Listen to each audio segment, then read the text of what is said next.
안녕하십니까. 오스캐리 양변입니다.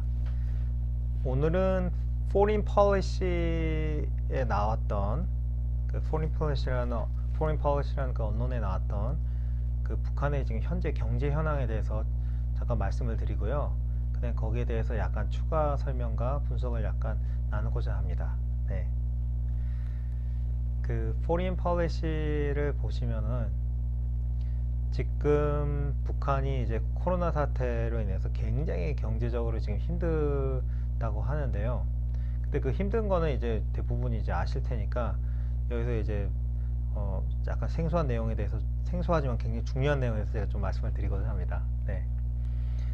그 북한은 보통 이제 세금을 거둘 때 주요 수입원이 두 개라고 합니다. 하나는 이제 자기네들이 운영하는 그 공장에서 나오는 세금이 있고요.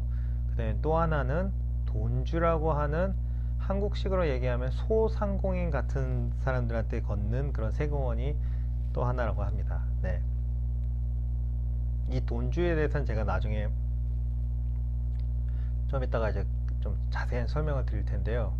이제 한마디로 이제 간단히 말씀드리자면 여기서 포린 policy 얘기하는 건 뭐냐면 이제 북한이 이제 핵실험도 하고 그 다음에 이제 그 핵무기도 있고 그 다음에 이제 뭐 미사일도 발사되고 하니까 결국에는 이제 IMF나 월드뱅크나 그 서방 국가한테 이제 그 재정적인 그런 이제 도움을 받는 거, 뭐 돈을 빌린다든지 그런 게 이제 사실상은 이제 뭐 현실적으로 이제 뭐 불가능하다 뭐 그런 평가를 하면서 이제 지금 북한에서 하려고 하는 건 뭐냐면 이제 국채를 발행하려고 한답니다. 근데 이제 국채라는 게 혹시 이거 아시는지 모르겠는데 베네수엘라 같은 경우는 이제 이제 돈이 막 정말 휴지가 되지 않았습니까? 그런 것을 이제 피하기 위해서 인플레이션을 피하기 위해서 북한 같은 경우는 채권을 거의 발행하지 않아요. 근데 거의 발행하지 않고 2003년도에 조그맣게 이제 채권을 발행한 적이 있었는데 그 외에는 이제 이 3대 세습 독재 정치를 하면서 이제 북한이 하나는 조심했던 건 뭐냐면은 돈을 막 빌려와 가지고선 이제 자기네들 감당할 수 없을 정도로 이제 쓰는 거. 그러니까 막 허를 졸라매고 사람이 굶어 죽고 하더라도 막 이렇게 막 무리하게 이제 막 돈을 빌려오고 막 그런 적은 이제 없었다고 합니다. 그래가지고 이제 요번에 이제 국채를 발행을 하려고 하는데 채권을. 근데 이제 아까 말씀드린 것처럼 이제 외국 국가나 뭐 외국 기관이나 그런 사람들은 이제 뭐 북한 국채를 뭘 믿고선 그걸 이제 사가겠습니까? 그러니까 이제 그런 이제 결국에는 이제 북한 내부에서 그 국채를 발행하고 채권을 팔아야 되는데 이제 그 채권을 사는 것도 이제 한쪽은 이제 그 공장 뭐 국영 기업 뭐 그런 기업들이 사가고 또 하나는 이제 지금 돈주한테 이제 사가게 하려고 하는데 이제 돈주들 같은 경우는 이제 북한이 이제 채권에 대한 그 채무 약속 이행이라든지 그런 거에 대해서 당연히 이제 불안감을 느끼기 때문에 별로 사고 싶어 하지 않는데요. 그래서 이제 그 별로 사고 싶어 하지 않는 걸 알기 때문에 북한에서는 그 채권을 사야지만이 그달에 하는 그 사업 허가라든지 라이센스라든지 그런 걸 이제 준다고 합니다. 네. 그렇게 해가지고 이제 국채를 발행을 하려고 하는데 그 돈주들한테 판매하려고 하는 채권의 규모가 전체 규모의 약 40%에 달한답니다. 굉장히 큰 규모죠. 그리고 이제 채권 발행을 거의 하지 않는 북한이 이번 채권 발행을 한 게 연간 예산의 60%에 달하는 액수를 채권을 발행하려고 한대요. 대한민국 같은 경우에는 그 예산에 대한 연 적자가 2020년도에는 16%로 알고 있습니다. 근데 이제 여기서는 60%에 달하는 규모의 북한 같은 경우 전체 연간 예산이 60%에 달하는 그 규모의 국채를 이제 북한 내부에서 이제 팔려고 하는 거죠. 근데 이제 그 주요 목적이 뭐냐면은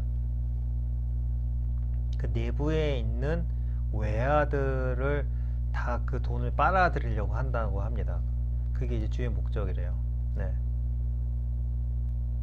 이 돈주에 대해서 조금 말씀을 드리려고 하는데, 이제 돈주는요, 시작은 굉장히 미미했습니다. 그러니까 결국에는 이제 이 돈주라는 게 이제 뭐 한국에 비교하면 옛날에 그 5일장이라는 얘기 했잖아요. 시골에서 이제 5일마다 장 열어가지고선 이제 물건 사고 팔고 그런다는 건데, 이것도 이제 조그만 이제 시장의 개념으로 시작을 해가지고 주로 중국에서 물건을 갖고 와가지고 보따리 장사식으로 갖고 와가지고선 중국산 싼 거를 이제 갖고 와가지고서 이제 물품을 부족한 사람들한테 어, 이제 파는 거, 그걸로 시작을 했는데, 그 김일성 때는 그 자기 체제에 그 위협을 간다 생각해가지고 굉장히 그거를 이제 규제하고 금지시켰고, 그 다음에 이제 김정일 시대 때 왔을 때는 이제 그걸 제약을 가하긴 하지만 이제 어쩔 수 없이 그냥 그냥 방관하는 정도로 됐고, 근데 김정은 때는 이걸 적극적으로 장려를 한답니다. 그래서 이제 북한 정부의 주요 수입원으로, 이제 중요한 수입원으로 들어섰을 뿐만 아니라 이제 그 간부들이나 뭐 그런 사람들이 이제 개인적으로 이 사람들이랑 이렇게 친해지고 돈을 받고서 이제 편의를 봐주고 뭐 그런 식으로 돼가지고선 이제 정경유착이 점점점 깊어지고 있다고 하는데요. 근데 이제 정경유착이 되면서 이 사람들한테 그전에 뭐 이렇게 못하던 사업들 더 할 수 있게 해주고, 그러면서 이 돈주들이 들어가는 사업 분야들이 굉장히 넓어지고 있으면서, 또 사업 분야가 넓으면 돈을 더 벌겠죠. 그래서 돈을 더 벌면서 규모가 굉장히 커지면서 이제 기업화되고 있는 추세랍니다. 네. 그러면 이제 기업화가 되고 하면은 이게 결국엔 이 사람들이 이제 북한의 내에 자본주의의 성격이 있는 사람들이니까, 자본주의자적인 성격이 있는 사람들이니까 결국에는 이제 북한 내에 큰 변화를 일으킬 수가 있는 건데요. 그 이제 변화의 그 증세가 이제 조금씩 보이기 시작하는데, 예를 들어서 한국산 물건들을 꽤 많이 판대요. 아직도 이제 중국산 물건들이 대부분이긴 하지만 한국산 물건도 많이 팔고 있고, 어느 정도로 이제 그 북한 사회에 이제 변화를 일으키냐면, 이제 한국산 물건이 뭐 한국산 화장품이라든지 한국산 TV라든지 이제 혼수품을 준비를 할 때 이렇게 한국산 물건이 이런 건 최소 하나는 들어가야 된다, 뭐 그런 정도의 이제 그런 식의 이제 문화가 이제 자리 잡고 있다고 합니다. 네. 그리고 이제 또 하나 이제 이제